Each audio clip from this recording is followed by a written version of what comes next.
रामदेव जी, आपको मेरी आवाज सुनाई दे रही है? अभिसार बोल रहा हूं मैं, एबीपी न्यूज से। जी अभिसार भाई, कैसे हैं? ये बताइए सबसे पहले हुआ क्या? देखिए भैया, ये कल 8 घंटे हमको रोका गया। ना कोई कस्टम का प्रॉब्लम था, ना कोई किसी भी तरह का दूसरा प्रॉब्लम, और उसमें जो है खाली एक कि बस परेशान करना है। 8 घंटे तक हमसे कोई क्वेश्चन नहीं किया गया, बल्कि मैंने क्वेश्चन किया बार बार कि यहाँ यूके गवर्नमेंट का या पूरे यूरोप का ह्यूमन राइट्स के अंदर लॉ है कि आप किसी को जब 8-8 घंटे रखते हो जी, तो उनको ये बताना पड़ेगा कि डिटेन किया है तो क्यों किया आपने। और हम जब पूछते रहे 8 घंटे में हमको केवल एक आंसर मिला, और ये कहा कि बस आपको इसलिए डिटेन किया जा रहा है कि आपके नाम पर रेड अलर्ट है। तो हमने कहा भाई रेड अलर्ट किस बात से है? स्वामी रामदेव नाम पर रेड अलर्ट है कि हमारी दाढ़ी के नाम से रेड अलर्ट है, हमारे फर्स्ट या लास्ट नेम से रेड अलर्ट है, या हमारे किसी वर्क से, हमारे किसी कैरेक्टर से, किस चीज से रेड अलर्ट है? तो हमको कोई उत्तर नहीं दिया गया, और ये बहुत दुर्भाग्यपूर्ण था। और रामदेव जी, रामदेव जी, आप रेड अलर्ट की बात कर रहे हैं। क्या इमिग्रेशन ऑफिसर्स ने आपको इस संबंध में कोई दस्तावेज दिखाए थे जिसकी वजह से वो ऐसा दावा कर रहे थे? क्योंकि एक बहुत बड़ी बात वो कह रहे हैं, अगर ये बात सच है, वाकई आपके खिलाफ रेड अलर्ट है, तो इसमें जो है जो भी इसके लिए जिम्मेदार हैं उन्हें जवाब देना होगा। तो क्या उन्होंने कोई ऐसे दस्तावेज आपको दिखाए? अभी ये छोटी बात नहीं है। ये मेरे को इमिग्रेशन में जो वहां पर जो लोगों ने मुझे डिटेन किया था, उन्हीं लोगों ने मुझे बताया कि आपके नाम से रेड अलर्ट है। अब रेड अलर्ट आतंकवादियों के नाम से होता है, कोई इलीगल एक्टिविटीज करते हैं, माने पूरी दुनिया में जो विध्वंसकारी काम कर रहे हैं। मैंने जिंदगी में आज तक अपने जाने अनजाने भी किसी जीव को भी नुकसान नहीं पहुंचाया है। मेरे नाम से रेड अलर्ट कैसे हो जाता? कोई आतंकवादी हो? आपको इससे पहले कभी आभास हुआ था कि ऐसा कोई रेड अलर्ट आपके खिलाफ जारी हुआ होगा? कभी भी जिंदगी में नहीं। और मैं आपको एक बात अभिसार और कह देना चाहता हूं, यदि मेरे नाम से रेड अलर्ट होता तो फिर ये यूके गवर्नमेंट वाले मुझे वापस ही नहीं भेजते, या जेल में डालते।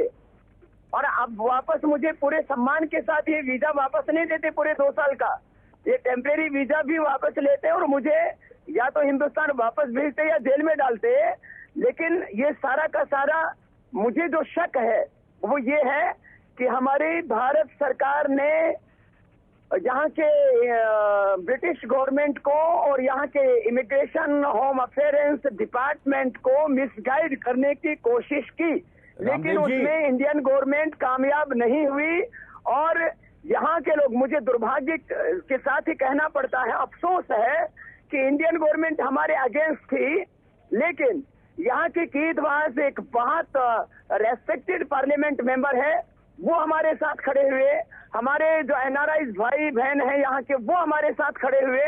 और यूके गवर्नमेंट ने ये जो सारे जो इस हमारे बारे में शायद गलत इंफॉर्मेशन जो भी दिया गया उसको डिनाई करके हमको विद रेस्पेक्ट हमारा पूरा का पूरा जो वीजा था वो हमको दिया।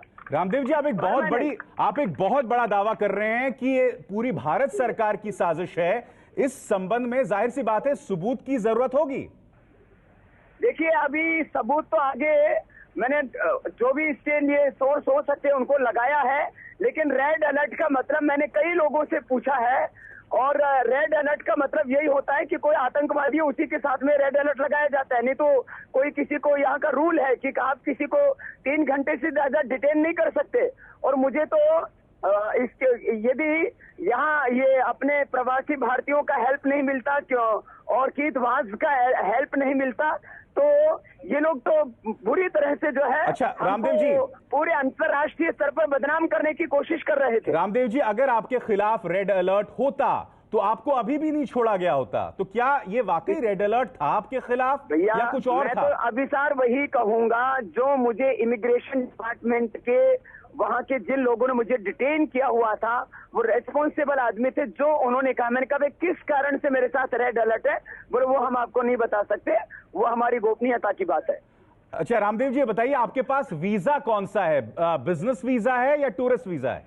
ऐसा है, मेरे पास जो वीजा है ये जो है आपको, मैं तो यहाँ 2006 से आज करीब 8 साल हो गए हैं। जी। मैं लगातार आ रहा हूँ जी। और उस दौरान जो है मेरे पास में जब वर्कशॉप करने के लिए वीजा होता तो मैं जो है फंड रेजिंग का काम भी करता था पतंजलि योगपीठ यूके जो हमारा ट्रस्ट है जी। और वो मैं लगातार कर भी रहा था। इस बार जो ये जो है मल्टीपल एंट्री का है और नहीं मल्टीपल एंट्री तो टूरिस्ट वीजा भी होता है रामदेव जी। मैं आपसे सवाल पूछ रहा हूँ कि टूरिस्ट वीजा है या बिजनेस? 2015 नहीं नो अभी इस बार हमको कोई वर्कशॉप करने के लिए वीजा लिया ही नहीं था हमने और ये जो वीजा लिया हमने जनरल वीजा है, विजिटर्स वीजा है। विजिटर्स वीजा यानी टूरिस्ट वीजा आप कह रहे हैं? आप इसको जो भी कह लीजिए। क्या लिखा हुआ है? क्या अगर आप विजिटर्स वीजा 14 और 2015 विजिटर्स वीजा है। विजिटर्स वीजा आप खुद बता रहे हैं विजिटर्स वीजा है और अगर आप यहाँ पे सत्संग या प्रवचन के लिए आ रहे हैं तो वो कहीं ना कहीं बिजनेस की कैटेगरी में आ जाता है रामदेव जी। ना नहीं गलत बात है। देखिए यहाँ हमारा जो यूके ट्रस्ट है वहाँ मैं यहाँ उसका ट्रस्ट प्रेसिडेंट हूँ और जो है इसके तहत हम किसी भी तरह से ना कोई यहाँ फंडरेज कर रहे हैं, ना कोई किसी भी तरह की बिजनेस एक्टिविटी कर रहे हैं, ना किसी तरह का और दूसरा नहीं मगर पॉलिटिकल रामदेव जी आप ये जो काम कर रहे हैं आप टूरिस्ट वीजा के अंतर्गत आप ये भी नहीं कर सकते। मेरा आपसे ये सवाल है, मैं कह रहा हूं चलिए ऐसा तो नहीं है कि हो सकता है गलती आपके लेवल पे हुई हो। किस बात से? कि आप टूरिस्ट वीजा पर आए और उसके बाद ये सब हुआ। अच्छा ये बताओ, ये अब मैं आपकी बात ये भी मान लेता हूँ, चलिए आप जो कह रहे हो कि मैं जो है जो विजिटर वीजा के तौर पर आया हूँ, किसी से मिलना जुलना भी मना होता है कि विजिटर वीजा में? नहीं मिलना जुलना मना नहीं होता है मगर आप आपने शिविर आयोजित किया रामदेव जी। कोई आपने शिविर आयोजित किया। हम जहाँ रहेंगे वहाँ लोग तो आएंगे। कोई शिविर कोई यहाँ पर जो है किसी भी तरह से फंड रेज के लिए कोई वर्कशॉप आयोजित नहीं किया गया है, किसी भी तरह से कोई डोनेशन कलेक्शन नहीं किया गया है, किसी भी तरह का कोई इलीगल उनकी किसी भी कानून को तोड़ा नहीं गया। वो खुद जानते हैं। ये तो हमारे प्रोग्राम जानने से पहले हमारा नाम सर्च करते हैं, हमारे प्रोग्राम पूछने से पहले उसने बोल दिया कि आपके नाम से रेड अलर्ट है। नहीं रामदेव जी सुनिए, मैं जो आपसे सवाल पूछ रहा हूं, कुछ देर पहले इस वक्त भी हम अपने टेलीविजन से इस पर आज जो आपका लेस्टर में कार्यक्रम था वो दिखाया गया था। अब अगर मैं टूरिस्ट वीजा पर जाता हूं, मसलन अगर मैं अमेरिका जाता हूं जर्नलिस्ट वीजा पे, तो मैं वहां टूरिज्म के पर्पज से नहीं जा सकता। मैं आपसे ये कह रहा हूं। देखो हम जहां भी जाएंगे वहां योग तो होगा ही। अब जहां हम सुबह रहेंगे वहां यदि योग नहीं होगा तो क्या भोग होगा? नहीं मगर आप अपने कमरे में कीजिए योग, आप अपने कमरे में कीजिए ना रामदेव जी। आप एक सार्वजनिक मंच पर कर रहे हैं। कहीं पर भी योग करें, लेकिन उस योग में हम जो है किसी भी तरह का कोई डोनेशन कलेक्शन नहीं कर रहे हैं, किसी भी तरह का हम कोई जो है यहाँ पर ये जो है कोई चैरिटी के लिए कोई वर्क नहीं कर रहे हैं। हम जहाँ रहेंगे वहाँ योग तो होगा, ये सामान्य बात है। नहीं बिल्कुल सही बात है। नहीं बिल्कुल सही बात है रामदेव जी।